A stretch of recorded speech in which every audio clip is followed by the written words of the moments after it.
हवा में एक अजीब सी ठंडक घुली हुई थी। सड़क के किनारे फैले खेतों से आती गीली मिट्टी की हल्की सी महक माहौल को और भी बोझिल बना रही थी। आज भी जब कभी वही खुशबू मेरी नाक से टकराती है तो सीने में एक अजीब सी घबराहट उठने लगती है। मैं और मेरा दोस्त जैक अभी अभी कॉलेज से निकले थे।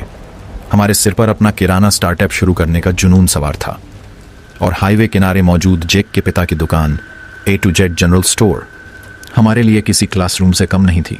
वो गुरुवार की रात थी। जैक के पिता शहर से बाहर गए हुए थे और दुकान बंद करने की जिम्मेदारी हमारे ऊपर थी।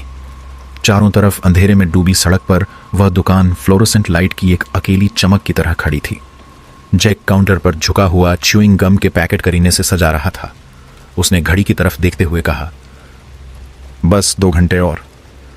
मैंने अपने भीतर की घबराहट छुपाते हुए मुस्कुराकर जवाब दिया, 2 घंटे नहीं, 2 घंटे की मार्केट रिसर्च। अगले 1.5 घंटे तक सब कुछ बिल्कुल सामान्य रहा। गांव की छोटी दुकानों वाली वही धीमी और अनुमानित रफ्तार। किसान इंजन ऑयल लेने आया, एक ट्रक ड्राइवर सोडा लेकर चला गया। जैक हर ग्राहक से बड़ी पेशेवर शांति के साथ पेश आ रहा था। लेकिन रात करीब 10:30 बजे एक पुरानी खड़खड़ाती बाइक दुकान के सामने आकर रुकी। बाइक से उतरा आदमी हल्की डेनिम जैकेट पहने हुए था। उसका चेहरा एक पुरानी टोपी की छाया में छिपा हुआ था। वो तेज कदमों से अंदर आया, कुछ नोट काउंटर पर पटके और सिगरेट मांगी। जैक ने बिना कुछ कहे पैकेट उसकी तरफ बढ़ा दिया। उसने सिगरेट जेब में रखी और फिर लाइटर मांगा। जैक ने अफसोस जताते हुए बताया कि लाइटर का स्टॉक पूरी तरह खत्म हो चुका है। उसने काउंटर के नीचे से माचिस की डिब्बी निकालकर कहा कि फिलहाल यही आखिरी विकल्प है, बस। इतना सुनते ही उस आदमी का चेहरा सख्त हो गया। उसकी फीकी आंखें माचिस से उठकर पहले जैक पर और फिर मुझ पर टिक गईं। मेरे पेट में अचानक डर की एक ठंडी लहर दौड़ गई। उसकी आवाज धीमी लेकिन बेहद खतरनाक हो चुकी थी। मजाक उड़ा रहे हो मेरा? उसने दांत भींचकर कहा। दोस्त के सामने माचिस पकड़ाकर बेइज्जत कर रहे हो?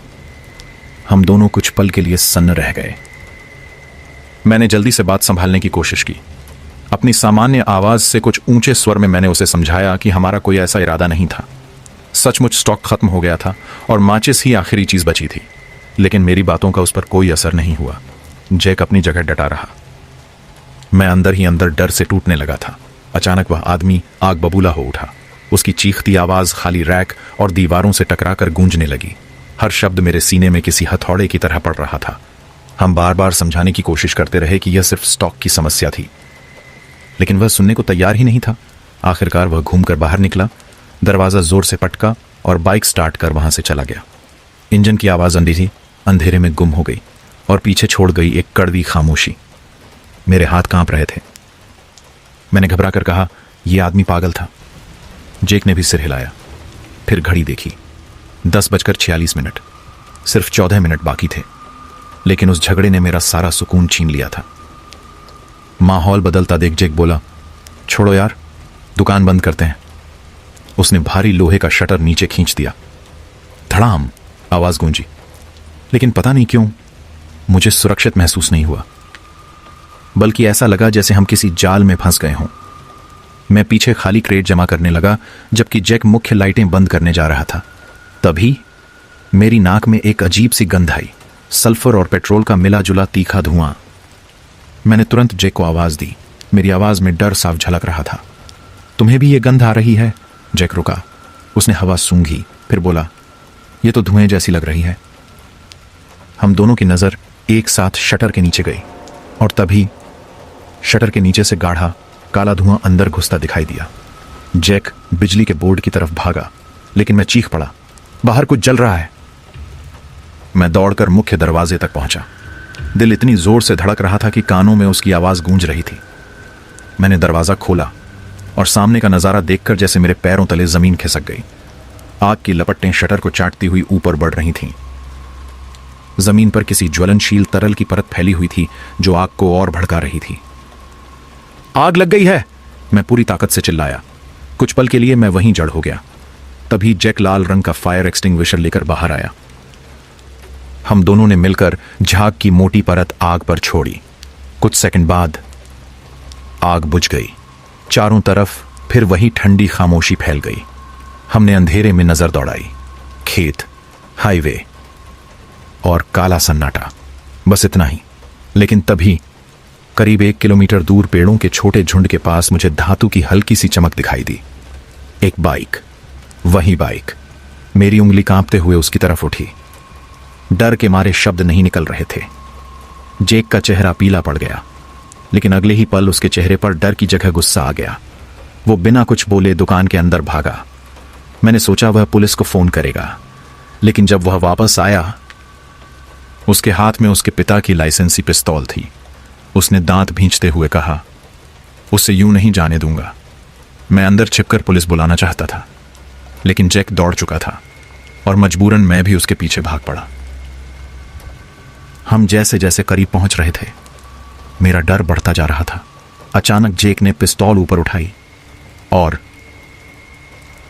रात की खामोशी को चीरती हुई गोली हवा में गूंज उठी। अगले ही पल पेड़ों के पीछे से वही डेनिम जैकेट पहना आदमी घबराकर बाहर निकला। उसने फुर्ती से बाइक संभाली, इंजन स्टार्ट किया और हाईवे की तरफ भाग निकला। कुछ ही सेकंड में उसकी बाइक अंधेरे में गायब हो गई। हमने तुरंत पुलिस को फोन किया, पूरा मामला बताया। झगड़ा, दुकान जलाने की कोशिश, उसका भाग जाना और चेतावनी के तौर पर चलाई गई गोली। करीब 15 मिनट बाद पुलिस पहुंच गई। हम मुख्य अधिकारी को पूरी घटना बता ही रहे थे कि उनके साथी का सैटेलाइट फोन बज उठा। उसने ध्यान से बात सुनी। धीरे धीरे उसके चेहरे का भाव बदलने लगा। उसने फोन नीचे किया, फिर हमारी तरफ देखा और बेहद शांत आवाज में कहा, यहां से करीब 5 किलोमीटर दूर एक घातक सड़क हादसा हुआ है। मेरा गला सूख गया। अधिकारी ने आगे कहा, करीब 40-45 साल का एक आदमी हाईवे पर ट्रक से टकरा गया। मौके पर ही उसकी मौत हो गई। कुछ पल की खामोशी छा गई। फिर उसने जले हुए शटर की तरफ देखा, मेरे डरे हुए चेहरे पर नजर डाली और धीमे स्वर में बोला, वो आदमी गहरे रंग की डेनिम जैकेट पहने हुए था। उसके बाद जो सन्नाटा छाया, वो उस लोहे के शटर से भी ज्यादा भारी था। मुझे राहत महसूस नहीं हुई, सिर्फ एक खौफनाक एहसास कि शायद जेक की उस रात दिखाई गई हिम्मत ने अनजाने में उस आदमी की किस्मत पर आखिरी मोहर लगा दी थी। यह घटना कई साल पुरानी है, जब मैं कॉलेज में पढ़ता था और खर्च चलाने के लिए रात की शिफ्ट में बारटेंडर का काम किया करता था। उस रात भी मेरी ड्यूटी देर से खत्म हुई थी। करीब रात के 3 बजे मैं सुनसान हाईवे पर अपनी कार चलाते हुए घर लौट रहा था। सड़क लगभग खाली थी। चारों तरफ ऐसा सन्नाटा पसरा था कि इंजन की आवाज तक अजीब लग रही थी। तभी दूर सामने मुझे हेडलाइट्स की एक जोड़ी दिखाई दी। पहले तो मुझे लगा कि थकान की वजह से मेरी आंखें धोखा दे रही हैं। मैंने सोचा शायद गाड़ी सड़क के दूसरी तरफ होगी और बीच में बने कंक्रीट डिवाइडर की वजह से मुझे ऐसा भ्रम हो रहा है। लेकिन अगले ही पल सच्चाई मेरे सामने थी। एक सफेद फोर्ड सेडान तेज रफ्तार से मेरी तरफ आती हुई निकली और लगभग 90 मील प्रति घंटे की रफ्तार से ट्रैफिक की उल्टी दिशा में भाग गई। एक पल के लिए मैं स्तब्ध रह गया। अजीब बात यह थी कि उस समय मेरी गाड़ी भी सफेद फोर्ड सेडान ही थी। हालांकि उस संयोग के बारे में सोचने का मेरे पास समय नहीं था। मैं तुरंत सड़क के किनारे कार रोककर खड़ा हो गया ताकि वह पागल ड्राइवर सुरक्षित निकल जाए। फिर मैंने बिना देर किए पुलिस को फोन लगाया। मुझे डर था कि अगर उसे रोका नहीं गया तो किसी भी क्षण एक भयानक आमने सामने की टक्कर हो सकती थी। मैंने डिस्पैचर को अपनी लोकेशन और नज़दीकी माइल मार्कर की जानकारी दी। उसने मुझे धन्यवाद कहा और भरोसा दिलाया कि एक स्टेट ट्रूपर तुरंत उस गाड़ी को रोकने के लिए भेजा जा रहा है। यह जानकर मुझे थोड़ी तसल्ली मिली, क्योंकि मैं जानता था कि कुछ ही एग्जिट आगे स्टेट पुलिस का बैरक मौजूद था। मुझे लगा मामला कुछ ही मिनटों में संभाल लिया जाएगा। मैंने फ़ोन काटा और फिर हाईवे पर वापस आ गया। दिल में संतोष था कि मैंने अपना फ़र्ज़ निभा दिया, लेकिन वह सुकून ज़्यादा देर टिक नहीं पाया।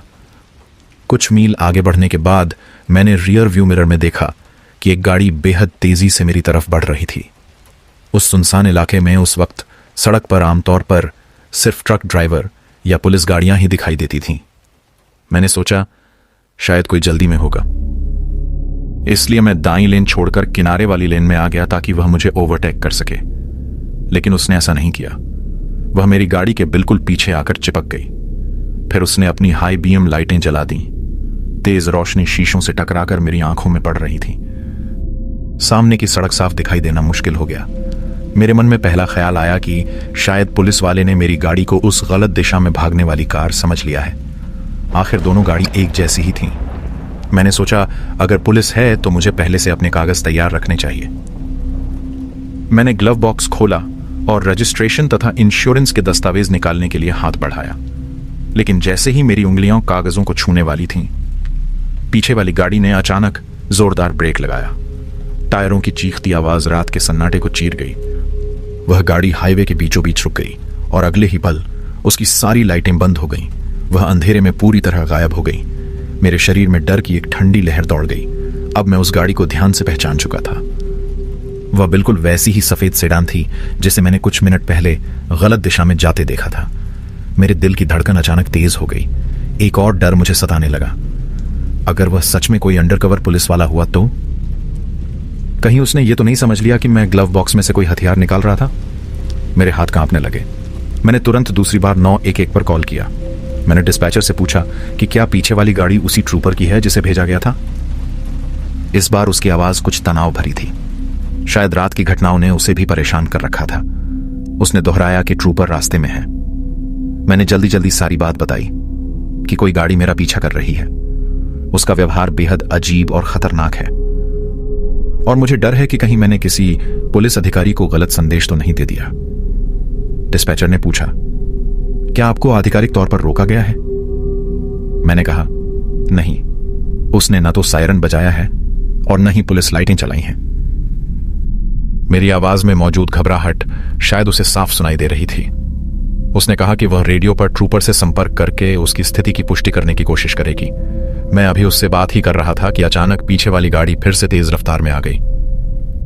कुछ ही सेकंड में वह मेरी बम्पर से कुछ इंच की दूरी पर आ पहुंची। फिर उसने एक बार फिर ब्रेक मार दिया और लगातार हॉर्न बजाने लगी। लंबी, आक्रामक और बेचैन थी कि पीछे वाला ड्राइवर भी बिल्कुल वैसा ही कर गया। अब मेरे हाथ स्टीयरिंग पर पसीने से भीग चुके थे। मैंने सोचा किसी रोशनी वाली दुकान में घुस जाऊं, लेकिन डिस्पैचर ने मना कर दिया। उसे डर था कि मैं उस आदमी को किसी भीड़ भाड़ वाली जगह तक ले जाऊंगा या फिर खुद फंस जाऊंगा। कुछ देर बाद कॉल उसके सुपरवाइजर ने संभाल ली। उसने मुझे सीधा स्टेट पुलिस स्टेशन जाने का आदेश दिया। स्टेशन सिर्फ एक एग्जिट दूर था। मैंने गाड़ी की पूरी ताकत झोंक दी। ऑफ रैंप के अंत में लाल बत्तियां भी पार कर दी। पीछे वाली गाड़ी लगातार मेरी बराबरी करने और मुझे ओवरटेक करने की कोशिश कर रही थी। कई बार तो ऐसा लगा जैसे वह मुझे सड़क से बाहर धकेलना चाहती हो। मेरे लिए हर सेकंड किसी बुरे ख्वाब जैसा बन चुका था। फिर दूर मुझे पुलिस स्टेशन की इमारत दिखाई दी। उसे देखते ही मेरे भीतर उम्मीद की एक किरण जगी। मैंने स्टेशन के ड्राइववे की तरफ इंडिकेटर दिया और ठीक उसी क्षण पीछे वाली गाड़ी ने जोरदार ब्रेक लगाया। उसकी हेडलाइट्स बंद हो गईं और वह पास के शॉपिंग सेंटर की पार्किंग के अंधेरे में गायब हो गई, जैसे वह कभी थी ही नहीं। मैं कांपते हुए पुलिस स्टेशन के अंदर पहुंचा। वहां 3 ट्रूपर पहले से मेरा इंतजार कर रहे थे। 2 अधिकारी तुरंत अपनी गाड़ियों में बैठे और उस सफेद सेडान की तलाश में निकल गए, जबकि मैं वहीं बैठकर अपनी सांसें सामान्य करने की कोशिश करता रहा। काफी देर तक मैं पूरी घटना विस्तार से बताता रहा। हर मोड़, हर हॉर्न, हर डरावना पल। आखिर में तीसरे ट्रूपर ने मुझे सुरक्षित घर पहुंचाने के लिए अपनी गाड़ी में एस्कॉर्ट किया। उस रात के बाद पुलिस विभाग की तरफ से मुझे कभी कोई जानकारी नहीं मिली। न कोई कॉल, न कोई अपडेट, न कोई गिरफ्तारी, कुछ भी नहीं। और शायद इसी वजह से यह घटना आज भी मेरे दिमाग में जिंदा है, क्योंकि मुझे आज तक नहीं पता चला वह व्यक्ति कौन था, वह मेरे पीछे क्यों पड़ा था। और अगर उस रात पुलिस स्टेशन सिर्फ एक एग्जिट दूर न होता तो उस सुनसान हाईवे पर मेरे साथ आखिर क्या होने वाला था। सबसे पहले मैं एक बात बिल्कुल साफ कर देना चाहता हूं। मैं उन लोगों में से नहीं हूं जो हर धूल के कण को भूत का सबूत मान लेते हैं या फिर कैमरे में दिखने वाले हर धुंधले धब्बे को कोई रहस्यमयी आत्मा समझ बैठते हैं। अगर मैं आपको बताऊं कि मेरे पसंदीदा टीवी शोज में से एक ऐसा कार्यक्रम था जिसमें नकली ज्योतिषियों, झूठे तांत्रिकों और बेबुनियाद साजिशी कहानियों की पोल खोली जाती थी, तो शायद आपको अंदाजा हो जाएगा कि मैं किस तरह का इंसान हूं। अपनी ज्यादातर जिंदगी मैंने यही मानकर बिताई थी कि इस दुनिया में होने वाली हर घटना को विज्ञान और तर्क के जरिए समझाया जा सकता है। मेरे लिए ब्रह्मांड में कोई भी चीज अलौकिक नहीं थी। अगर किसी सवाल का जवाब हमारे पास नहीं था तो उसकी वजह सिर्फ इतनी थी कि इंसानी ज्ञान अब भी वहां तक नहीं पहुंचा था। कम से कम मैं ऐसा ही सोचता था। फिर 2017 की एक ठंडी रात आई, और उस रात जो मेरे साथ हुआ, आज तक मैं उसे किसी भी तार्किक तरीके से समझा नहीं पाया हूं। मैंने वर्षों तक कोशिश की, हर संभव कारण खोजा, खुद को समझाया, लेकिन उस रात का सच आज भी मेरे सामने एक ऐसे सवाल की तरह खड़ा है जिसका कोई जवाब नहीं। यह घटना मुझे इतनी बुरी तरह हिला गई थी कि अगले कई महीनों तक मैं उसी के बारे में सोचता रहा। मैं जवाब खोजने के जुनून में इतना डूब गया कि मेरे सबसे तार्किक और संदेहवादी दोस्त भी यह सोचने लगे कि शायद मैं अपना मानसिक संतुलन खो रहा हूं। लेकिन मैं जानता हूं, मैं पागल नहीं हुआ था। जो कुछ मैंने देखा था वह सच था। और उस रात पहली बार मुझे ऐसा डर महसूस हुआ था जिसने मेरी रूह तक हिला दी थी। यह घटना शुरुआती वसंत की एक रात की है। उत्तर पूर्वी अमेरिका में उस मौसम में सूरज जल्दी डूब जाता है और हवा में सर्दी की एक चुभती हुई परत अब भी बाकी रहती है। रात के करीब 9 बजे थे। मैं अपने एक दोस्त के घर से वापस नैरागैनसेट जा रहा था। समय बचाने के लिए मैंने सॉन्डर्स टाउन के रास्ते से शॉर्टकट लेने का फैसला किया। उस समय तक मैं वह रास्ता 100 से भी ज्यादा बार तय कर चुका था। सड़कें मुझे इतनी अच्छी तरह याद थीं कि मजाक में कहा करता था कि आंखें बंद करके भी वहां पहुंच सकता हूं। लेकिन शायद यही ज्यादा आत्मविश्वास उस रात मेरी सबसे बड़ी गलती बन गया। आधे रास्ते में न जाने कब मेरा ध्यान भटक गया। मैं अपना मोड़ पार कर गया और गलती से दूसरी सड़क पर मुड़ गया। जब तक मुझे एहसास हुआ कि मैं गलत दिशा में जा रहा हूं, तब तक काफी देर हो चुकी थी। मैं एक शांत रिहायशी इलाके के आखिर में बने गोल मोड़ वाले कल्डी सैक में पहुंच चुका था। यू टर्न लेने के लिए मैंने कार रोकी। स्थिति इतनी शर्मनाक थी कि मुझे रास्ता देखने के लिए मोबाइल निकालकर गूगल मैप्स खोलना पड़ा। कुछ देर बाद मैंने सही रास्ता याद कर लिया और कार आगे बढ़ाने लगा। मैंने फोन वापस सेंटर कंसोल में रखा ही था कि अचानक मेरे सामने एक कार खड़ी थी। इतनी अचानक कि मैंने पूरी ताकत से ब्रेक दबा दिए। सीट बेल्ट मेरे सीने में धंस गई। मेरे मुंह से गालियों की पूरी लाइन निकल गई। मैंने सोचा अब सामने वाला ड्राइवर गुस्से में हॉर्न बजाएगा या चिल्लाएगा। मैंने तुरंत हाथ उठाकर माफी मांगनी शुरू कर दी। इशारों में बताया कि गलती मेरी थी, लेकिन तभी मेरी नजर उस कार पर गई और मैं कुछ पल के लिए सब कुछ भूल गया। वह कोई आम कार नहीं थी। वह एक शानदार, बेहद पुरानी और बेहद कीमती क्लासिक कार थी। ऐसी कार जिसे आप किसी संग्रहालय में देखने की उम्मीद करते हैं। लगभग 1930 या 1940 के दशक की एक पुरानी ब्यूक। ऐसा लग रहा था जैसे किसी पुरानी गैंगस्टर फिल्म से सीधे निकल कर आई हो। स्ट्रीट लाइट की रोशनी में उसकी चमक अविश्वसनीय थी। हर हिस्सा बिल्कुल नया लग रहा था, जैसे उसे अभी अभी फैक्ट्री से निकाला गया हो। मैं कुछ सेकंड तक बस उसे निहारता रह गया। फिर अचानक याद आया कि मैं अभी भी उसका रास्ता रोके खड़ा हूं। मैंने कार रिवर्स में डाली, साथ ही मुस्कुराकर उसकी खूबसूरत कार की तारीफ करते हुए अंगूठा दिखाया। लेकिन सामने वाले आदमी ने कोई प्रतिक्रिया नहीं दी। न हाथ हिलाया, न सिर हिलाया, कुछ भी नहीं। वह बस अपनी सीट पर बैठा मुझे देख रहा था और मुस्कुरा रहा था, जैसे किसी तस्वीर में जमी हुई मुस्कान हो। मैं पीछे हटने लगा। तभी पहली बार मैंने उसके चेहरे पर ध्यान दिया और मेरे शरीर में सिहरन दौड़ गई।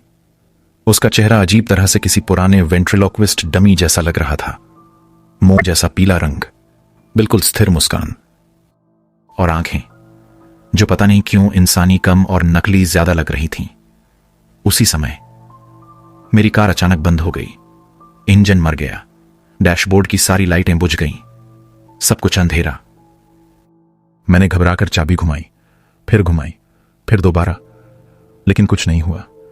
न इंजन स्टार्ट हुआ, न एक भी लाइट जली। मेरे माथे पर पसीना आ गया। मेरी पुरानी कार अक्सर छोटी मोटी परेशानियां करती थी, लेकिन इस वक्त यही समय मिला था उसे खराब होने का। मैंने खिड़की नीचे की और बाहर झुककर उस आदमी से कहा, माफ कीजिए, मेरी कार बंद हो गई है, आपको मेरे आसपास से निकलना पड़ेगा। लेकिन उसने कोई जवाब नहीं दिया, एक भी शब्द नहीं। और तभी मुझे उसकी कार से आती हुई बहुत धीमी सी संगीत की आवाज सुनाई दी। पुराने जमाने का कोई अजीब और बेचैन कर देने वाला संगीत। उसकी हेडलाइट्स इतनी तेज थीं कि अब मैं उसका चेहरा भी नहीं देख पा रहा था। सिर्फ सफेद रोशनी और वह डरावनी धुन। मेरी गर्दन के पीछे के रोंगटे खड़े होने लगे। मैं अपनी सीट पर बैठा इंतजार करता रहा। 1 मिनट, 2 मिनट, शायद उससे भी ज्यादा। वह आदमी ना आगे बढ़ रहा था, न पीछे हट रहा था, बस खड़ा था और वह संगीत बज रहा था। धीरे धीरे मेरे भीतर डर का एक अनजाना एहसास भरने लगा। तभी अचानक मेरे डैशबोर्ड की लाइटें टिमटिमाई। मेरे भीतर उम्मीद जागी। शायद बैटरी में थोड़ी जान लौट आई थी। मैंने तुरंत चाबी घुमाई, लेकिन इंजन फिर भी नहीं चला। और तभी मेरी कार का रेडियो अचानक पूरी आवाज में चालू हो गया। मैं उछल पड़ा, क्योंकि उसमें वही संगीत बज रहा था, बिल्कुल वही जो सामने वाली कार से आ रहा था। कोई शब्द नहीं, कोई गायक नहीं, बस 3 सुरों का एक अजीब, डरावना और बार बार दोहराया जाने वाला संगीत। ऐसा लग रहा था जैसे वह धुन कार के स्पीकर से नहीं, सीधे मेरे दिमाग के अंदर बज रही हो। उसी क्षण मुझे महसूस हुआ कि कुछ बहुत गलत हो रहा है, बहुत गलत। और फिर बिना किसी चेतावनी के सामने वाली ब्यूक की हेडलाइट्स बंद हो गईं। उसी पल मेरा रेडियो भी शांत हो गया। पूरा इलाका घुप अंधेरे में डूब गया। कुछ सेकंड तक मैं कुछ भी नहीं देख पाया। फिर मैंने आखिरी बार चाबी घुमाई। इस बार इंजन जोरदार आवाज के साथ स्टार्ट हो गया। मैंने राहत की सांस ली, लेकिन वह राहत सिर्फ एक पल टिकी, क्योंकि जैसे ही मेरी हेडलाइट्स दोबारा जलीं, मैंने सामने देखा और मेरे गले से चीख निकल गई। ब्यूक गायब थी, पूरी तरह। सामने सड़क खाली थी। मैंने तुरंत पीछे देखा, साइड मिरर में देखा, हर तरफ देखा, लेकिन वहां कुछ नहीं था। न टेल लाइट, न इंजन की आवाज, न किसी गाड़ी के जाने का कोई निशान, जैसे वह कभी वहां थी ही नहीं। यह बात मुझे सबसे ज्यादा डराती है, क्योंकि इतनी भारी और पुरानी कार कुछ ही सेकंड में बिना आवाज किए गायब नहीं हो सकती। और अगर वह चली भी गई होती तो मैं उसे जरूर देखता, या कम से कम सुन तो लेता। लेकिन वहां कुछ भी नहीं था, सिर्फ सन्नाटा। उस रात के बाद मैं जवाब खोजने के जुनून में डूब गया। मैं कई बार उसी कल्डी सैक में वापस गया, छिपे हुए रास्ते खोजे, टायरों के निशान तलाशे, पुरानी कारों के मालिकों के बारे में जानकारी जुटाई, यहां तक कि मेडिकल जर्नल्स पढ़ने लगा कि कहीं मुझे कोई बीमारी तो नहीं थी। मैंने पूरा मेडिकल चेकअप भी करवाया। डॉक्टर ने साफ कहा, तुम पूरी तरह स्वस्थ हो, लेकिन इससे भी मुझे जवाब नहीं मिला। मैं इंटरनेट के सबसे अजीब हिस्सों तक पहुंच गया। यूएफओ की कहानियां पढ़ी, लापता समय के मामलों पर रिसर्च की, लेकिन जितना खोजता गया उतना ही उलझता गया। हां, एक दिलचस्प सुराग जरूर मिला। मुझे एक आदमी मिला जो 1937 मॉडल की एक पुरानी ब्यूक बेचने की कोशिश कर रहा था। वह कार पूरी तरह जंग खा चुकी थी, लेकिन तस्वीरें देखते ही मेरे शरीर में फिर वही सिहरन दौड़ गई। वह कार उस रात वाली ब्यूक से बेहद मिलती जुलती थी। हालांकि वह वही कार नहीं हो सकती थी, क्योंकि मैंने जो कार देखी थी वह बिल्कुल नई जैसी थी, और यह सिर्फ जंग लगा हुआ ढांचा। जब मैंने उसकी हिस्ट्री पूछी तो पता चला कि उसके मालिक ने उसे पुलिस ऑक्शन से खरीदा था, लेकिन रिस्टोर करने से पहले ही उसकी मौत हो गई। उसके साथ उस कार का अतीत भी दफन हो गया। आज इतने साल बाद भी मैं नहीं जानता कि उस रात मेरे साथ क्या हुआ था। शायद कोई ऐसा जवाब हो जो मुझे कभी नहीं मिला, शायद कोई वैज्ञानिक कारण हो जिसे मैं समझ नहीं पाया, या शायद कुछ और। मैं फैसला आप पर छोड़ता हूं। बस एक गुजारिश है, मुझसे यह मत कहिए कि वह कोई भूतिया कार थी। लोग वर्षों से यही कहते आए हैं। और सच कहूं, अगर वह सचमुच कोई भूतिया कार थी, तो यह सोचकर आज भी मेरी रीढ़ में ठंडक दौड़ जाती है कि उस रात मैं उससे सिर्फ कुछ फीट की दूरी पर था।